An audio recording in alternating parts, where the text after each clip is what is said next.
Hello everyone, hope you all are doing well. So today we are going to discuss the next question of our agriculture optional answer writing practice series. And the question for today is write a brief note on major soils of India. Brief note on major soils of India. So this question was asked in this year's agriculture optional paper of UPSC Civil Services examination, that is in 2025. So kind of it was a relatively easy question and it was asked for 10 marks. So I think most of you have easily answered these questions. We all know that the major soils of India. Okay, so there are various ways to let's see how we can approach the answer. So first of all, the introduction part, there are various ways to approach.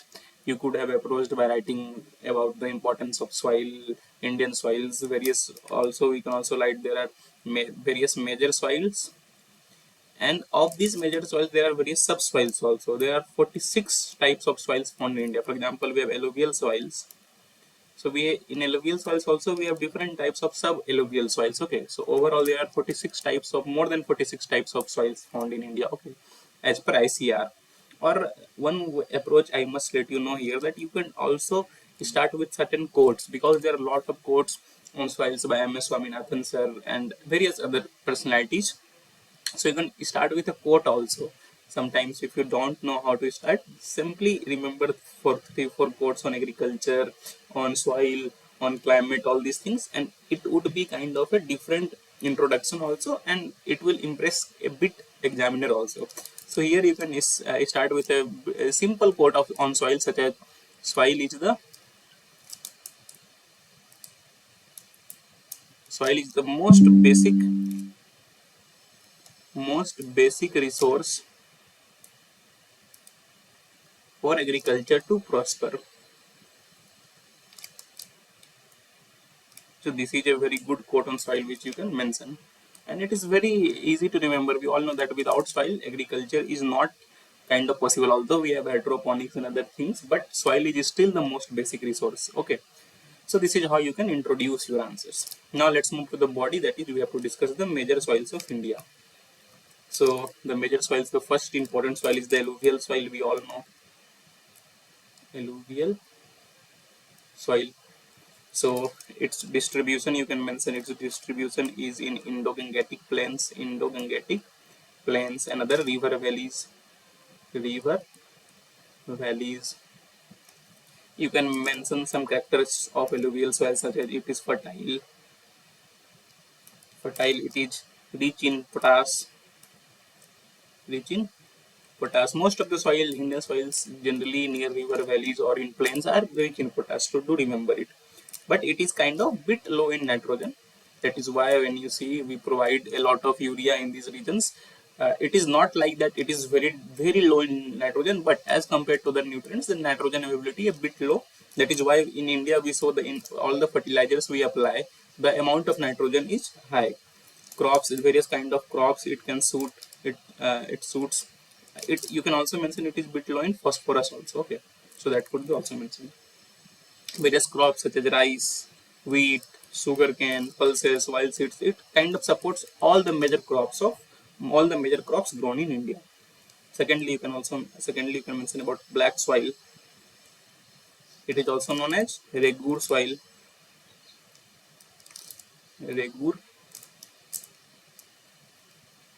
regur soil. Okay, it is also known as regur soil, and you will find this in Deccan Plateau in higher amounts.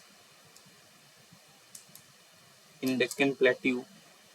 Okay, so you can also mention its characteristics, such as it is rich in clay material. Okay, it has property of self-flowing. That is, it swells and shrinks very quickly. Okay, if there is some moisture in it, it will swell, and if there is dry spells, it will shrink very quickly. So this swelling and shrinking leads to a character of this soil that is known as self-flowing. Okay, self-flowing. It is rich in lime.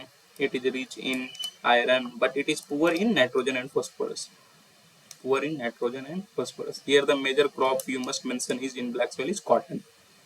It highly suits cotton. Although it suits for other crops such as soybean, sorghum, groundnut, but cotton is mostly suited in this type of soil. And one more thing you can do here, that you can make a map of India indicating various types of soil. Okay, I'm making a rough map.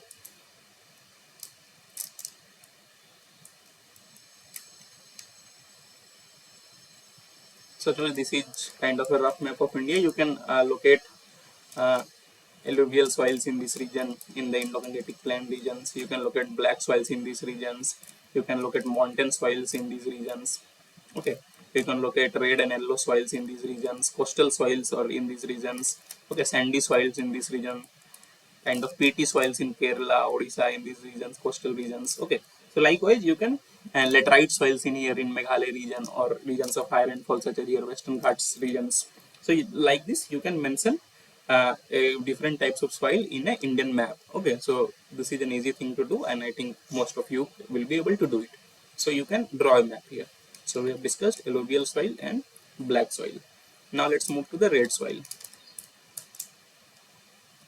Number 3, red soil. So red soil, its distribution is generally, you will see the map in this region. Okay, that is in regions of uh, Tamil Nadu, Karnataka, Odisha, in Chhattisgarh, in some regions of Jharkhand also you will find a good amount of red soil. So its characteristics you can mention, it is sandy to clay soil. Sandy to clay. It is low in fertility, while as when you see alluvial soil, it is highly fertile. Okay, it's poor in nitrogen, low in nitrogen, it's low in phosphorus, it's low in humus, but it is rich in iron. That is why you see a kind of red color imparted on it. It can support crops such as millets. It can support pulses, groundnut, cotton, all these crops. Next you can mention about laterite soil.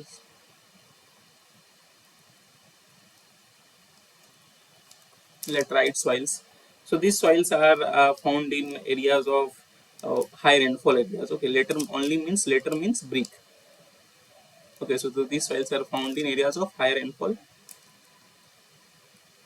such as when you see northern eastern region, states such as Meghalaya, Western Ghats. In all these areas, you will able to find this kind of soil. It is formed under heavy rainfall, which I have mentioned. It is formed under heavy rainfall. Okay, and it is very poor in fertility, very low in fertility. But it can support crops such as, it can support coffee, it can support some plantation crops also such as cashew, rubber,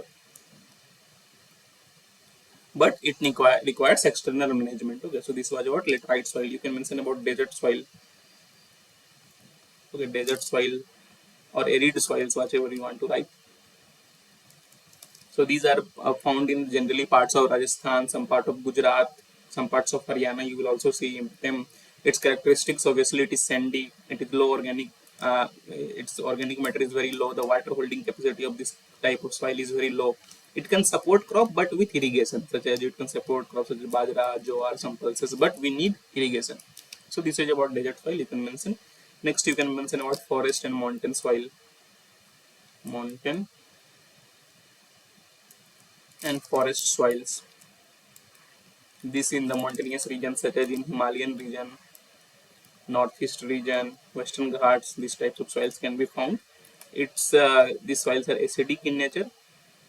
Okay, acidic in nature, but the fertility is low. Although organic matter is high due to the falling leaves and other things, but fertility is low.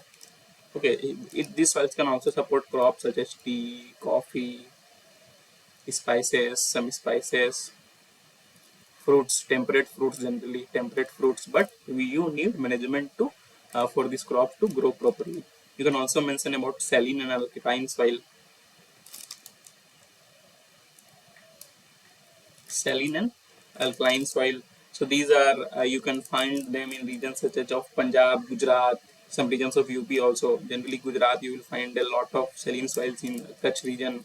Okay, Punjab, Haryana, UP, Rajasthan. So these regions can supports some amount of saline and alkaline soil. So obviously name only suggests saline. So there is excess salts of, okay, a high amount of, or you can say excess salts are present in these soils. Okay, excess salts are present. The structure is very poor, poor structure. It can support some crops such, especially some salt tolerant crops such as rice, barley, all those or varieties which can support tolerate salt can be grown in this region, but it also needs certain amount of reclamation which all know I have discussed reclamation of saline soil several times in the videos. You can refer them. Then we have PT and marshy soils. PT and marshy soils. So these are found in regions such as Kerala, West Bengal, Odisha, generally in coastal and swampy areas. Okay, coastal and swampy areas. So its characteristic is that organic, obviously peat is there, so there will be high organic matter. Okay, but other problem is that these soils are waterlogged, and the fertility is low. Fertility is low, but this can support crops such as rice, certain varieties of rice. It can support a very important crop, that is jute. If you see in regions of uh, uh, uh, West Bengal, Odisha, Assam, you can also mention some amount parts of Assam. In Assam also you will find these types of soil, and jute and rice production can be seen. So these are the various important major soils. I will say 7-8 major soils I have mentioned, and I think for 10 marking, that for a 10 marker question that would be enough. You can mention it. And in conclusion, you can mention, yes, due to these various kinds of soil, our Indian agriculture is very much diversified. We are able to produce a lot amount of crops. Okay, so all these things can be mentioned in conclusion part. So that is all for today. I hope you like the answer and you understand how to approach these types of questions. So if you like it, please press the like button. Please do share and please do subscribe. It takes a lot of hard work to make such videos for you on regular basis. And if you like, if you share, if you subscribe, it motivates us to make more such videos for you regularly. So that is all for today. Have a nice day. Thank you.